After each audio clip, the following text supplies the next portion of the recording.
Welcome to blessing today. ഇന്നത്തെ blessing today നിങ്ങളുടെ ജീവിതത്തിൽ ഒരു വലിയ അനുഗ്രഹമായി മാറട്ടെ. ഇന്നും കൊല്ലത്ത് നടന്ന മെഗാ ഫെസ്റ്റിവലിൽ നിന്നുള്ള വചന സന്ദേശവും അതുപോലെ അനുഗ്രഹിക്കപ്പെട്ട സാക്ഷ്യങ്ങളും നിങ്ങൾ കാണും. എന്നാൽ അതിനു മുൻപ് ഇന്നത്തെ ബ്ലെസ്സിങ് ടുഡേയുടെ സ്പോൺസേഴ്സിന് വേണ്ടി ലോകം എമ്പാടുമുള്ള Blessing Today viewers, Blessing Today ഫാമിലിയിൽപ്പെട്ടവർ ഒരുമിച്ച് ചേർന്ന് നമുക്ക് ഈ സമയത്ത് പ്രാർത്ഥിക്കാം. കർത്താവെ, ഞങ്ങൾ ചേർന്ന് ചാലക്കുടിയിൽ നിന്നുള്ള വെൽവിഷർക്കായി പ്രാർത്ഥിക്കുന്നു.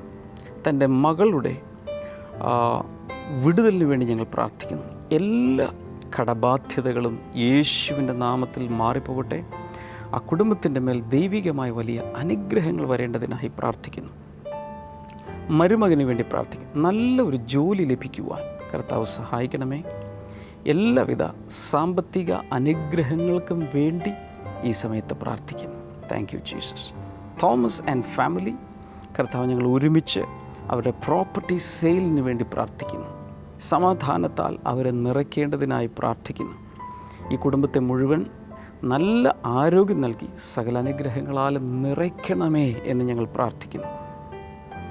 നാഗ്പൂരിൽ നിന്നുള്ള വെൽവിഷർക്കായി പ്രാർത്ഥിക്കുന്നു. ഈ സഹോദരൻ്റെ സ്പോണ്ടിലൈറ്റിസ് യേശുവിൻ്റെ നാമത്തിൽ സമ്പൂർണ്ണമായി സൗഖ്യമാകട്ടെ. വിദ്യാഭ്യാസത്തിന് വേണ്ടിയും ഞങ്ങൾ പ്രാർത്ഥിക്കുന്നു. ഈ കുടുംബം മുഴുവൻ സമാധാനത്താൽ കർത്താവെ അനുഗ്രഹിക്കപ്പെടേണ്ടതിന് ഞങ്ങൾ അങ്ങയോട് പ്രാർത്ഥിക്കുന്നു.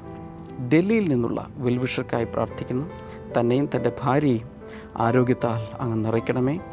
എല്ലാവിധ രോഗങ്ങളിൽ നിന്നും പരിപൂർണമായ സൗഖ്യം നൽകണമേ എന്ന് പ്രാർത്ഥിക്കുന്നു. Thank you Jesus. എന്ന് മാത്രമല്ല, ജോലിയിൽ തനിക്ക് ഒരു പ്രൊമോഷൻ ലഭിക്കുവാൻ ഞങ്ങൾ അങ്ങയോട് ഈ സമയത്ത് പ്രാർത്ഥിക്കുന്നു. Thank you father.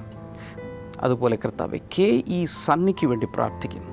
തൻ്റെ എല്ലാവിധ കടബാധ്യതയിൽ നിന്നും പരിപൂർണമായ സ്വാതന്ത്ര്യം അങ്ങ് നൽകണമേ. ഈ കുടുംബത്തിൻ്റെ മേൽ അനുഗ്രഹങ്ങളെ ചൊരിയണമേ എന്ന് പ്രാർത്ഥിക്കുന്നു. മക്കൾക്കായി പ്രാർത്ഥിക്കുന്നു. ആൻഡ്രുവിനും ആൽഫിനും വേണ്ടി പ്രാർത്ഥിക്കുന്നു. അവരുടെ വിദ്യാഭ്യാസം അനുഗ്രഹിക്കപ്പെടട്ടെ.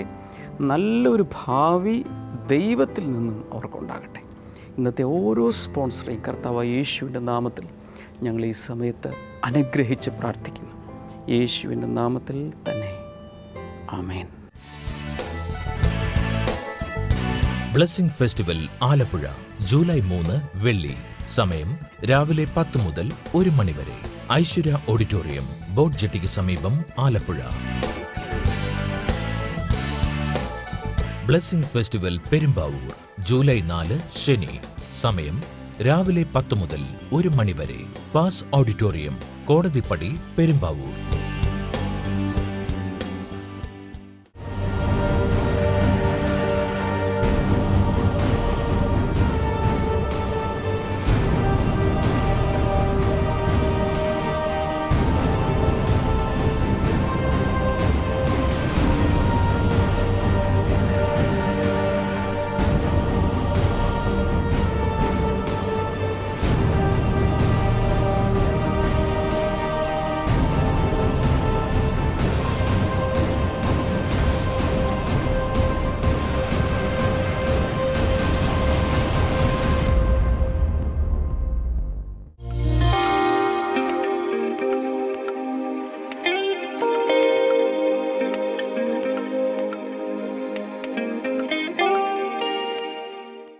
ഈ സഹോദരിയുടെ പേര് ബിന്ദു എന്നാണ്. തൻ്റെ സാക്ഷ്യം എന്ന് പറയുന്നത്, കഴിഞ്ഞ വർഷമാണ് താൻ ഈ ബ്ലെസ്സിങ് സെൻറ്ററിൽ ആദ്യമായിട്ടൊരു ബ്ലെസ്സിങ് ഫെസ്റ്റിവലിൽ പങ്കെടുത്തുകൊണ്ടാണ് താൻ ഇവിടെ വരുന്നത്. പുനലൂർ ബ്ലെസ്സിങ് സെൻറ്ററിലെ ഒരു മിനിസ്റ്ററാണ് താൻ ഇന്ന്.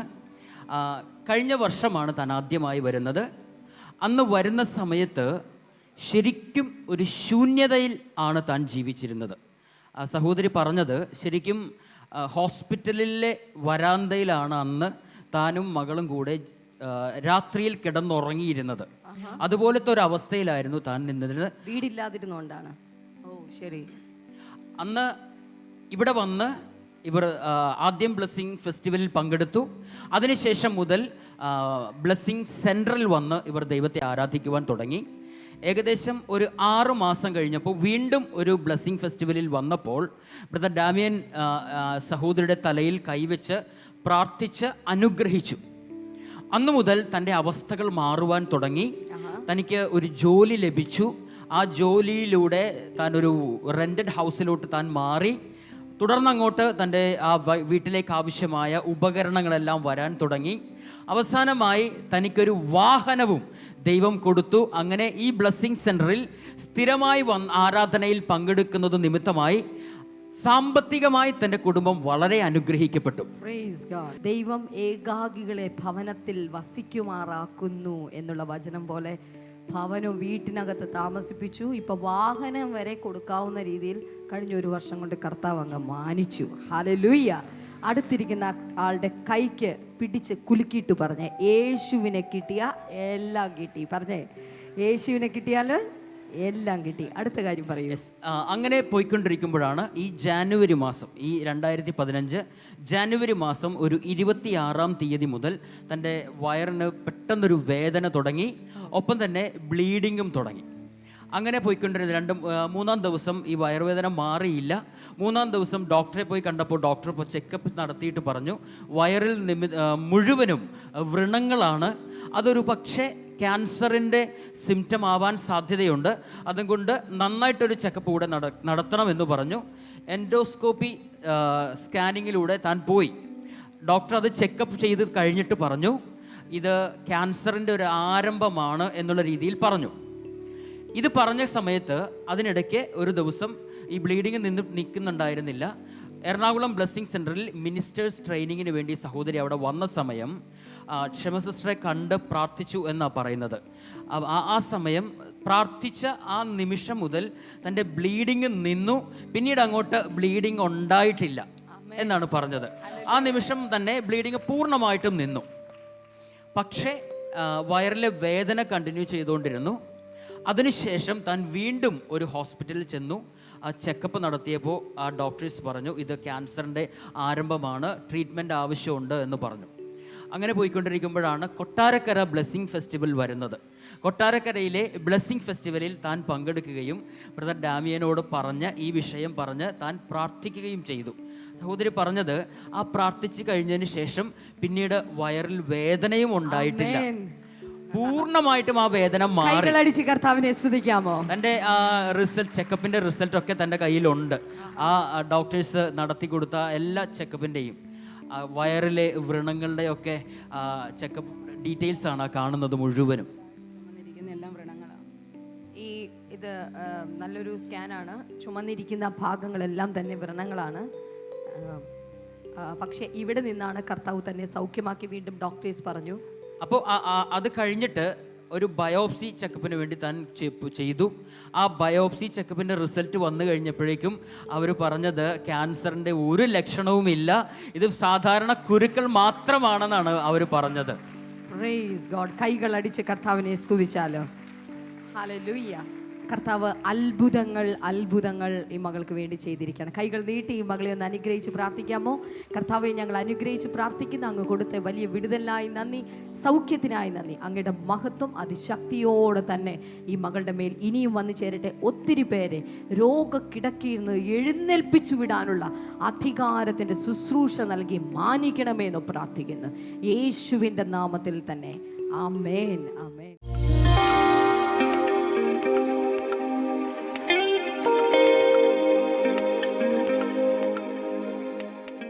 എന്തുകൊണ്ടാണ് നമ്മൾ യേശുവിനെ ആഘോഷിക്കേണ്ടത്? വേറെ ആരുമില്ല ആഘോഷിക്കാനായിട്ട്. വേറെ എത്രയോ നല്ല ആളുകൾ ഈ ഭൂമിയിലുണ്ട്.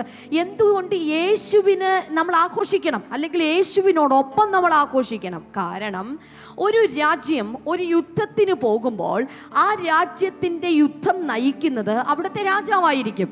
ആ രാജാവിൻ്റെ പുറകിൽ അവിടുത്തെ സേനാധിപന്മാരും അതുപോലെ തന്നെ അവിടുത്തെ പടയാളികളും അതിൻ്റെ പുറകിൽ അവിടുത്തെ ജനങ്ങളും എല്ലാവരും ഉണ്ടായിരിക്കും. യുദ്ധം ജയിച്ച് രാജാവ് മടങ്ങി കുതിരപ്പുറത്ത് മടങ്ങി വരുമ്പോൾ അദ്ദേഹത്തോടൊപ്പമുള്ള സേനാനായകന്മാരും പടയാളികൾ എല്ലാവരും കൂടെ തല താഴ്ത്തിക്കൊണ്ടുവരുമോ അതോ ഉറക്കെ ജയ് വിളിച്ചുകൊണ്ട് വരുമോ? നിങ്ങൾ പറയൂ, എന്താ ചെയ്യുന്നത്? ജയ് വിളിക്കുമോ? യെസ്, ജയ് വിളിച്ചുകൊണ്ടായിരിക്കും അവർ വരുന്നത് അല്ലേ. രാജ്യത്തിന് ജയ് വിളിക്കും, രാജാവിനെ ജയ് വിളിക്കും, അങ്ങനെ ജയ് വിളിക്കും. ഇത് കാണുന്ന ജനങ്ങൾ മുഴുവനും, ആ രാജ്യത്തിലെ ജനങ്ങൾ മുഴുവനും ജയ് വിളിക്കാൻ തുടങ്ങും. സത്യത്തിൽ രാജാവാണ് ശത്രു രാജാവിനെ ജയിച്ചതെങ്കിലും ജയം കിട്ടിയിട്ടുള്ളത് അവിടുത്തെ എല്ലാ ജനങ്ങൾക്കുമാണ്. ഹല്ലേലൂയ. ഇതുപോലെ 2000 വർഷങ്ങൾക്ക് മുൻപ് കാൽവരി ക്രൂശിൽ ശത്രുവായ സാത്താനെ യേശു കർത്താവ് എന്ന രാജാതി രാജാവ് ജയിച്ചു. ഹല്ലേലൂയ.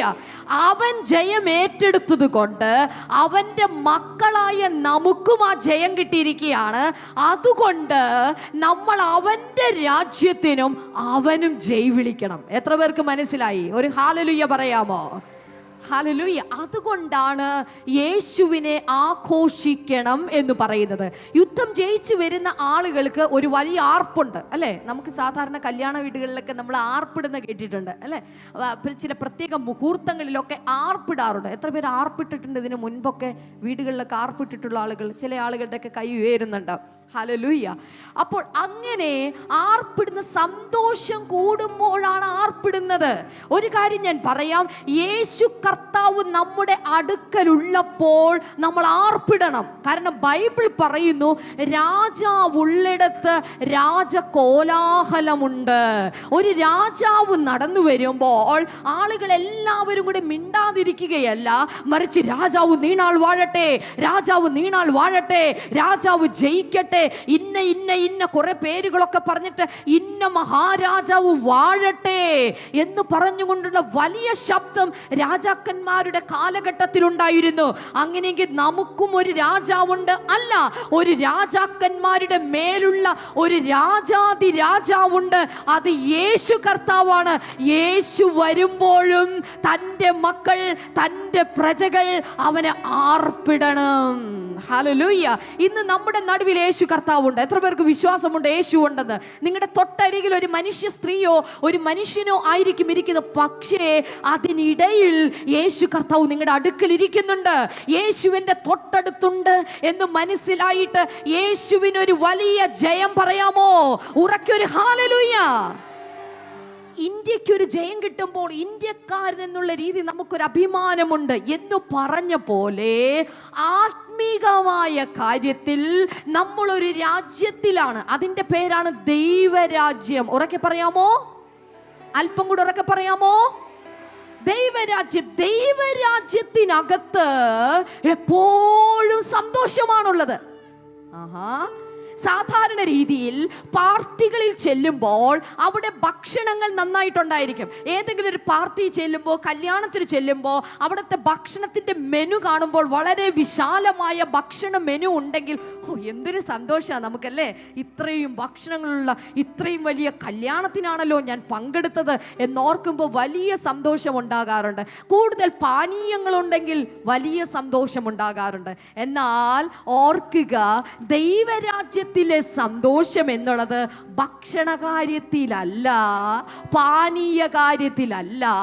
റോമർക്ക് എഴുതിയ ലേഖനം 14-ാം അധ്യായം 17-ാമത്തെ വചനം അനുസരിച്ച് പറയുകയാണ്, ദൈവരാജ്യം എന്നുള്ളത് ഭക്ഷണമല്ല, പാനീയമല്ല, പകരം പരിശുദ്ധാത്മാവിലുള്ള സന്തോഷവും സമാധാനവും നീതിയുമാണ്. ഹല്ലേലൂയ. ഓർക്കുക, ദൈവരാജ്യം നീതിമാന്മാർ വസിക്കുന്ന ഒരു കൂടാരമാണ്. അതുകൊണ്ടാണ് ബൈബിൾ പറയുന്നത്, ജയത്തിൻ്റെയും ഉല്ലാസത്തിൻ്റെയും ഘോഷം നീതിമാന്മാരുടെ കൂടാരങ്ങളിലുണ്ട്. ഹല്ലേലൂയ. അടുത്തിരിക്കുന്ന ആളെ ഒന്ന് നന്നായിട്ട് നോക്കിക്കേ. അയാൾക്ക് കണ്ണുണ്ടോ നോക്കിക്കേ, ചെവിയുണ്ടോ, വായുണ്ടോ, മൂക്കുണ്ട് അല്ലേ, എല്ലാം ഉണ്ടല്ലോ അല്ലേ. അയാളെ നോക്കിയിട്ട് പറയൂ, നിങ്ങൾ ദൈവത്തിൻ്റെ കൂടാരമാണ്. ആഹാ. അപ്പൊ നിങ്ങൾ മനുഷ്യരല്ലേ? ആണെന്നേ, നിങ്ങൾ മനുഷ്യരാ, പക്ഷേ നിങ്ങൾ ദൈവത്തിൻ്റെ കൂടാരം കൂടിയാണ്. ദൈവം തമ്പുരാൻ ഇരിക്കാൻ ഇഷ്ടമുള്ള ഒരു സ്ഥലം, അല്ലെങ്കിൽ ദൈവം വസിക്കുന്ന ഒരു സ്ഥലം കൂടിയാണ് അടുത്ത് നിങ്ങളുടെ തൊട്ടരിക്കിൽ സാരി ഉടുത്ത് ഷർട്ടിട്ട് കുഞ്ഞുടുപ്പിട്ടിരിക്കുന്ന ആ വ്യക്തി എന്നുള്ളത്. Hallelujah, hallelujah. അപ്പൊ ദൈവരാജ്യം എവിടെയുണ്ട്? നിങ്ങളുടെ അകത്തുണ്ട്. അടുത്തിരിക്കുന്ന ആളോട് പറഞ്ഞ ദൈവരാജ്യം നിങ്ങളുടെ അകത്തുണ്ട്. പറഞ്ഞേ ഹല്ലേലൂയ. ബൈബിൾ പറയുന്നു ദൈവരാജ്യത്തിൽ എന്തുണ്ട്? സന്തോഷമുണ്ട്. ദൈവരാജ്യത്തിൽ നീതിയുണ്ട്. പരിശുദ്ധാത്മാവിലുള്ള സന്തോഷ സമാധാനവുമുണ്ട്. എങ്കിൽ അടുത്ത് നിങ്ങളുടെ തൊട്ടടുത്തിരിക്കുന്ന വ്യക്തിയുടെ അകത്ത് ദൈവരാജ്യത്തിന്റെ നീതിയുണ്ട്, സമാധാനമുണ്ട്, സന്തോഷമുണ്ട്. ഹല്ലേലൂയ. അടുത്തിരിക്കുന്ന ആളുടെ മുഖത്തേക്ക് നോക്കിയിട്ട് പറയൂ, നിങ്ങളുടെ അകത്ത് സമാധാനമുള്ളത് കൊണ്ട്, നീതിയുള്ളത് കൊണ്ട്, സന്തോഷമുള്ളത് കൊണ്ട് ജീവിതം അങ്ങ് ആഘോഷിക്കൂ. പറഞ്ഞേ. അതുകൊണ്ട് ഈ ബ്ലെസ്സിങ് ഫെസ്റ്റിവൽ കഴിഞ്ഞ് മടങ്ങിപ്പോകുമ്പോൾ ആരും നിരാശപ്പെട്ടു പോകരുത്. മറിച്ച് പരിശുദ്ധാത്മാവിലുള്ളൊരു സന്തോഷം കൊണ്ട് നിറഞ്ഞാണ് നമ്മൾ മടങ്ങിപ്പോകുവാനായിട്ട് പോകുന്നത്. എത്ര പേർ ചേർന്നൊരു ഹല്ലേലൂയ പറയുക? Hallelujah, hallelujah. ശബ്ദം ഉയർത്തി ഒരിക്കൽ കൂടെ ഹല്ലേലൂയ. നിങ്ങളുടെ സന്തോഷം മുഴുവൻ ഇരിക്കുന്നത് പരിശുദ്ധാത്മാവിലാണ്. ഹല്ലേലൂയ. ഒരു മനുഷ്യനിലുമല്ല നിങ്ങളുടെ സന്തോഷം, നിങ്ങളുടെ സമാധാനം. കാരണം മനുഷ്യൻ, ഈ ഭൂമിയിൽ പിറന്നു വീണ മനുഷ്യൻ, അത് ഡാമിയൻ ബ്രദർ ആണെങ്കിലും ഏത് ബ്രദർമാരാണെങ്കിലും അവരൊരു ദിവസം മരിച്ച് പെട്ടിക്കുള്ളിലാകും. അന്ന് നിങ്ങളുടെ സന്തോഷം തീർന്നു പോകുകയില്ല. കാരണം നിങ്ങൾ സന്തോഷം പ്രാപിച്ചിരിക്കുന്നത് പരിശുദ്ധാത്മാവിൽ നിന്നാണ്. എത്ര പേർ ചേർന്നൊരു ഹല്ലേലൂയ പറയുക? കൈകൾ ഉയർത്തിക്കൊണ്ട് പരിശുദ്ധാത്മാവിനോടൊന്ന് പറഞ്ഞ്, പരിശുദ്ധാത്മാവേ, അങ്ങയുടെ സന്തോഷത്തിൻ്റെ ആത്മാവ്, അങ്ങയുടെ സമാധാനത്തിൻ്റെ ആത്മാവ് എൻ്റെ മേൽ അങ്ങ് പകരണമേ കർത്താവേ. ഹല്ലേലൂയ.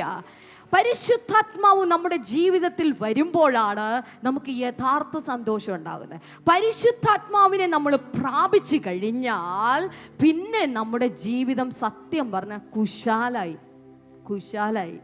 ഹല്ലേലൂയ. എന്തുകൊണ്ടാണെന്നറിയാമോ? പരിശുദ്ധാത്മാവിലൂടെയാണ് സകല നന്മകളും, വെളിച്ചങ്ങളുടെ പിതാവിൽ നിന്ന് സകല നന്മകളും ഇറങ്ങി വരുന്നത്. സ്വർഗീയമായ നന്മകളാണെങ്കിലും ഭൗതികമായ നന്മകളാണെങ്കിലും നന്മകൾ ഇറങ്ങി വരുന്നത് പരിശുദ്ധാത്മാവിൽ നിന്നാണ്. ഹല്ലേലൂയ. എഫേസ്യർക്ക് എഴുതിയ ലേഖനം അതിൻ്റെ 5-ാം അധ്യായം അതിൻ്റെ 17-ാമത്തെ വചനത്തിലേക്ക് വരുമ്പോൾ, നിങ്ങൾ വീഞ്ഞു കുടിച്ച് മത്തരാകരുത്, അതിനാൽ ദുർനടപ്പുണ്ടാകുമല്ലോ, അതുകൊണ്ട് നിങ്ങൾ ആത്മാവ് നിറഞ്ഞവർ ആയിരിപ്പീൻ. Be filled with the Holy Spirit. ആത്മാവ് നിറഞ്ഞവരായിരിപ്പിൻ. ഉറക്കെ പറയാമോ? ആത്മാവ് നിറഞ്ഞവരായിരിപ്പിൻ. ഏതാത്മാവ്? പരിശുദ്ധാത്മാവ് നിറഞ്ഞവരായിരിപ്പിൻ. ഒന്നുകൂടെ പറയാമോ? അതുകൊണ്ട് ഈ യോഗം എന്നുള്ളത്, ഈ മെഗാ ഫെസ്റ്റിവൽ എന്നുള്ളത്, ഇത് പരിശുദ്ധാത്മാവിനെ കൊടുക്കുന്ന ഒരു യോഗമാണ്. ഇന്ന് ഇവിടെ വെച്ച് പല ആളുകൾക്കും പരിശുദ്ധാത്മാവിനെ കിട്ടാനായിട്ട് പോകുക. എത്ര പേർ ചേർന്നൊരു ഹല്ലേലൂയ പറയാം? പരിശുദ്ധാത്മാവിനെ കിട്ടാൻ വേണ്ടി പോകുക. നിങ്ങൾ പരിശുദ്ധാത്മാവ് എന്ന സമ്മാനം നിങ്ങൾ വാങ്ങാൻ വേണ്ടി പോകുക. പഴയ നിയമത്തിലേക്ക് നോക്കുമ്പോൾ പരിശുദ്ധാത്മാവിന് ഒത്തിരി സൂചകങ്ങൾ അല്ലെങ്കിൽ സിംബൽസ്, ഒത്തിരി കാര്യങ്ങൾ നമുക്ക് കാണാൻ സാധിക്കും. കാറ്റായിട്ട് പരിശുദ്ധാത്മാവിനെ ഉപമിച്ചിട്ടുണ്ട്, കാരണം അവനെ ജീവനെ കാണിക്കുന്നത് കൊണ്ട്. അതുപോലെ തന്നെ മഴയായിട്ട്, മഞ്ഞ് കണങ്ങളായിട്ട് പരിശുദ്ധാത്മാവിനെ കാണിക്കുന്നു, അത് അനുഗ്രഹത്തെയാണ് കാണിക്കുന്നത്.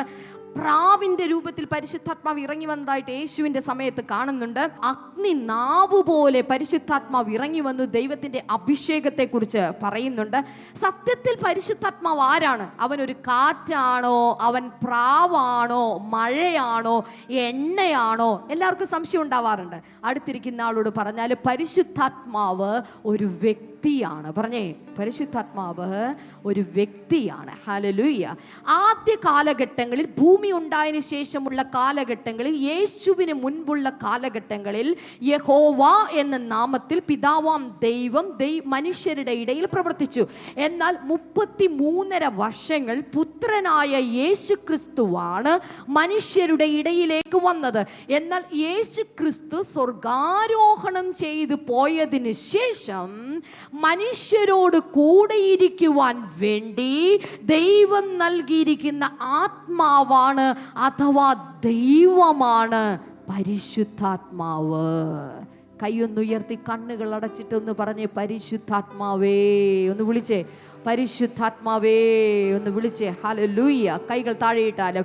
ഇപ്പോൾ നിങ്ങളുടെ ജീവിതത്തിൽ ഒരു പ്രയാസം വരുമ്പോൾ, ഒരു സങ്കടം വരുമ്പോൾ, ഒരു വേദന വരുമ്പോൾ, ഒരു ദുഃഖം വരുമ്പോൾ, ജീവിതത്തിൽ പ്രാർത്ഥിക്കാനായിട്ടൊരു ബുദ്ധിമുട്ട് അനുഭവപ്പെടുമ്പോൾ, ആത്മീകമായിട്ടുള്ള നിങ്ങളുടെ ആത്മീകമായ അവസ്ഥകൾക്കൊരു ശോഷണം സംഭവിക്കുന്നു എന്ന് തോന്നുമ്പോൾ നിങ്ങൾക്ക് സഹായം നൽകുവാൻ വേണ്ടി യേശു കർത്താവ് നൽകിയിരിക്കുന്ന ദാനമാണ് പരിശുദ്ധാത്മാവ് എന്നുള്ളത്. ഇത് ദൈവത്താൽ അയക്കപ്പെട്ട ദാനമാണ്. അപ്പോൾ തന്നെ യേശു ക്രിസ്തുവിനാൽ നൽകപ്പെട്ടിരിക്കുന്ന ദാനമാണ്. ഇദ്ദേഹത്തെ പറയുന്നത് പാരാക്ലീറ്റസ് അഥവാ കംഫർട്ടർ, ആശ്വാസപ്രദൻ എന്നാണ് ഈ പരിശുദ്ധാത്മാവിൻ്റെ മറ്റൊരു പേരെന്നുള്ളത്. അപ്പോൾ തന്നെ അവൻ്റെ മറ്റൊരു പേരാണ് കൗൺസിലർ അഥവാ നമ്മെ ഉപദേശിക്കുന്ന നമ്മുടെ ഉള്ളിലെ ഉപദേശി. ഹല്ലേലൂയ. ബ്ലെസ്സിങ് സെൻറ്ററിൽ ചെന്ന് കഴിയുമ്പോൾ നിങ്ങൾക്കൊരു ശുശ്രൂഷകൻ ഉണ്ടാകും. അത് ആഴ്ചയിൽ ഒരിക്കലോ അല്ലെങ്കിൽ ഇടയ്ക്കൊക്കെ മാത്രമേ അവരുടെ അടുക്കൽ നിന്ന് നിങ്ങൾക്കൊരു ഉപദേശം കിട്ടുകയുള്ളൂ. എന്നാൽ നമ്മുടെ എല്ലാവരുടെയും ഉള്ളിൽ ഒരു ഉപദേശിയുണ്ട്. ആരാണത്? പരിശുദ്ധാത്മാവ്. യോഹന്നാൻ പറയുന്നത്, യോഹന്നാന്റെ സുവിശേഷത്തിൽ, അവൻ വന്നു കഴിയുമ്പോൾ അവൻ നിങ്ങളെ സകല സത്യത്തിലും വഴി നടത്തും, പാപത്തെക്കുറിച്ചും, ബാക്കി പറയാമോ, നീതിയെക്കുറിച്ചും ന്യായവിധിയെക്കുറിച്ചും അവൻ നിങ്ങൾക്ക് ബോധ്യം നൽകും. എന്ന് വെച്ചാൽ ഒരു പാപം ചെയ്യുന്നതിന് മുൻപ് നിങ്ങളുടെ അകത്ത് പരിശുദ്ധാത്മാവ് ഉണ്ടെങ്കിൽ, ഇന്ന് കർത്താവ് നിങ്ങൾക്ക് നൽകാൻ പോകുക, പരിശുദ്ധാത്മാവ് ഉണ്ടെങ്കിൽ അകത്തിരിക്കുന്ന ഉപദേശി പറയും, വേണ്ട മോനെ, വേണ്ട മോളെ, നീ അതിലേക്ക് പോകണ്ട. പാപത്തെക്കുറിച്ച് ബോധ്യം നൽകും, പാപത്തെക്കുറിച്ച്, നീതിയെക്കുറിച്ച്, എന്താ സത്യമായ കാര്യം അതിനെക്കുറിച്ച് ബോധ്യം നൽകും, ന്യായവിധിയെക്കുറിച്ച് ബോധ്യം നൽകും. ഈ മെഗാ ഫെസ്റ്റിവലിന്റെ അവസാനത്തെ ഇന്ന് വൈകുന്നേരത്തെ സെഷൻ അവസാനിക്കുമ്പോൾ നിങ്ങൾ പാപത്തിലേക്ക് പോകാതിരിക്കാൻ, സത്യമാർഗത്തിലേക്ക് തന്നെ പോകുവാനായിട്ട് ഒരു വലിയ സമ്മാനത്തെ നിങ്ങളുടെ മേൽ പകരാൻ വേണ്ടിയാണ് ഞങ്ങൾ ഇവിടെ നിൽക്കുന്നത്. ആ സമ്മാനം മറ്റൊന്നുമല്ല, അത് പരിശുദ്ധാത്മാവാണ്. ബ്ലെസ്സിംഗ് ഫെസ്റ്റിവൽ ആലപ്പുഴ ജൂലൈ 3 വെള്ളി. സമയം രാവിലെ 10 മുതൽ 1 മണി വരെ. ഐശ്വര്യ ഓഡിറ്റോറിയം, ബോട്ട് ജെട്ടിക്ക് സമീപം, Alappuzha. Blessing festival Perumbavoor July 4 ശനി. സമയം രാവിലെ 10 മുതൽ 1 മണി വരെ. ഫാസ് ഓഡിറ്റോറിയം, കോടതിപ്പടി, പെരുമ്പാവൂർ.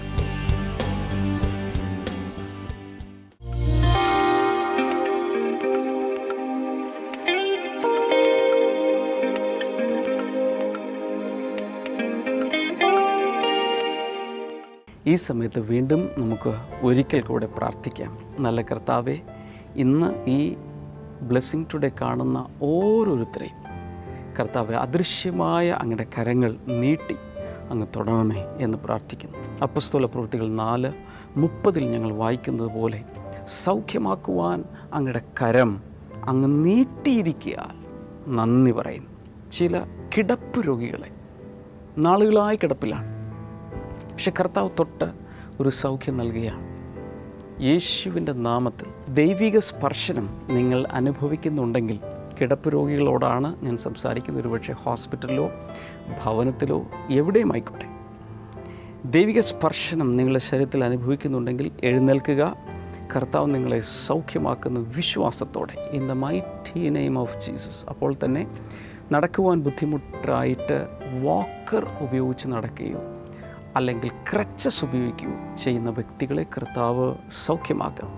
പ്രത്യേകിച്ച് ഒരു ആക്സിഡൻറ്റിന് ശേഷം ക്രച്ചസ് ഉപയോഗിച്ച് നടക്കുന്ന ഒരു വ്യക്തി പൂർണ്ണമായ സൗഖ്യം കർത്താവ് നൽകിയാണ്. ആ ക്രച്ചസിൻ്റെ സഹായം ഇല്ലാതെ തന്നെ നടക്കാൻ കർത്താവ് ഇപ്പോൾ ബലം നൽകുകയാണ്. In the mighty name of Jesus. കാതിൽ നിന്നും പഴുപ്പും ചോരയും വെള്ളമൊക്കെ ഒഴുകുന്ന രോഗമുള്ള വ്യക്തികൾ ഇപ്പോൾ സൗഖ്യമാകട്ടെ. മൈഗ്രെയിൻ ഹെഡേക്കുകൾ മാറിപ്പോകട്ടെ. സൈനസൈറ്റിസ് സൗഖ്യമാകട്ടെ ഇൻ ജീസസ് നെയിം.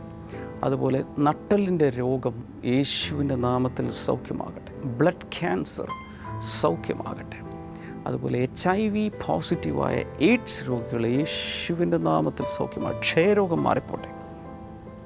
സ്കിൻ ഡിസീസുകൾ യേശു കർത്താവിൻ്റെ നാമത്തിൽ മാറട്ടെ. കാലിൽ മന്ത് രോഗം ഉള്ള വ്യക്തികൾ യേശുവിൻ്റെ നാമത്തിൽ അത്ഭുതകരമായി അത് മാറി ആ കാലുകൾ നോർമലായി തീരട്ടെ ഇൻ ജീസസ് നെയിം. യൂറിനോട് അനുബന്ധിച്ചുള്ള മൂത്ര സംബന്ധമായ ചില രോഗങ്ങൾ യേശുവിൻ്റെ നാമത്തിൽ സൗഖ്യമാകട്ടെ. കിഡ്നികൾ സൗഖ്യമാകട്ടെ. കിഡ്നിയിൽ നിന്നും യൂറിനിലൂടെ പ്രോട്ടീൻ നഷ്ടമാകുന്ന രോഗമുള്ള ചിലരെ കർത്താവ് സൗഖ്യമാക്കും. യേശുവിൻ നാമത്തിൽ സംഭവിക്കട്ടെ. സിസ്റ്റുകൾ അപ്രത്യക്ഷമായ ട്യൂമറുകൾ മാറിപ്പോട്ടെ. ഫൈബ്രോയിഡുകൾ മാറിപ്പോട്ടെ. കർത്താവെ, നീ അങ്ങനെ അത്ഭുതം ചെയ്ത കൃപകൾക്കായി നന്ദി. എല്ലാ മഹത്വവും ഞങ്ങൾ അങ്ങേക്ക് അർപ്പിക്കുന്നു. Thank you Lord. Thank you Jesus. എല്ലാ മഹത്വവും ഞങ്ങൾ അങ്ങേക്ക് അർപ്പിച്ചിരിക്കുന്നു. വിടുവിച്ചതിനായി നന്ദി. യേശുവിൻ നാമത്തിൽ തന്നെ ആമേൻ. ഇന്നത്തെ ബ്ലെസ്സിങ് ടുഡേ കണ്ടതിന് എല്ലാവർക്കും പ്രത്യേകിച്ച് നന്ദി പറയുന്നു. ഒരുപക്ഷെ ബ്ലെസ്സിങ് ടുഡേയെ കുറിച്ച് അറിയാത്ത നിങ്ങളുടെ സുഹൃത്തുക്കൾ, ബന്ധുമിത്രാദികളൊക്കെ കാണും. അവരോട് സംസാരിക്കുക. അറിയില്ലെങ്കിൽ ഇത് പരിചയപ്പെടുത്തുക. ഈ സമയത്ത് ഈ പ്രോഗ്രാം കാണാൻ അവരോടും ആവശ്യപ്പെടുക. ഈ ആഴ്ചയിലെ ബ്ലെസ്സിങ് ഫെസ്റ്റിവലുകൾ വെള്ളിയാഴ്ച ആലപ്പുഴയിൽ നടക്കുന്നു, ശനിയാഴ്ച നടക്കുന്നത് പെരുമ്പാവൂരിലാണ്. ഈ 2 ബ്ലെസ്സിങ് ഫെസ്റ്റിവലിലേക്കും ഓരോരുത്തരെയും സ്വാഗതം ചെയ്യുന്നു. ഒറ്റയ്ക്ക് വരരുത്. നിങ്ങളുടെ വീട്ടിലുള്ളവരെ, കുടുംബാംഗങ്ങളൊക്കെ കൂട്ടിക്കൊണ്ടുവരിക. കർത്താവ് ധാരാളമായി നിങ്ങളെ അനുഗ്രഹിക്കും. ബ്ലെസ്സിങ് ടുഡേ റിസോഴ്സസിൽ നിന്നുള്ള പുസ്തകങ്ങൾ, എൻ്റെ പ്രാർത്ഥനാ ഡയറി, ഇംഗ്ലീഷിലും മലയാളത്തിലും ആ പുസ്തകം ലഭ്യമാണ്. അതുപോലെ ആശിഷ് എന്ന പുസ്തകം, വിന്നേഴ്സ് ഫാക്ടറി, കുട്ടികൾക്ക്, വിദ്യാർത്ഥികൾക്ക് വേണ്ടിയുള്ള പുസ്തകം ഇംഗ്ലീഷിലും മലയാളത്തിലും ലഭ്യമാണ്. വിവിധ പുസ്തകങ്ങൾ, സന്ദേശങ്ങളുടെ DVD-കൾ ഒക്കെ ആവശ്യമുള്ളവർക്ക് സ്ക്രീനിലെ നമ്പറിൽ വിളിക്കാം. ഓഫീസ് ടൈമിൽ ബ്ലെസ്സിങ് ഫെസ്റ്റിവലിൽ വരുമ്പോൾ കരസ്ഥമാക്കാം. ഇല്ലെങ്കിൽ വെബ്സൈറ്റ് വഴി ഓൺലൈനായി തപാൽ മാർഗം നിങ്ങൾ കരസ്ഥമാക്കാം. കർത്താവ് ധാരാളമായി അനുഗ്രഹിക്കട്ടെ. നാളെ നമുക്ക് വീണ്ടും കാണാം. God bless you. ബൈ.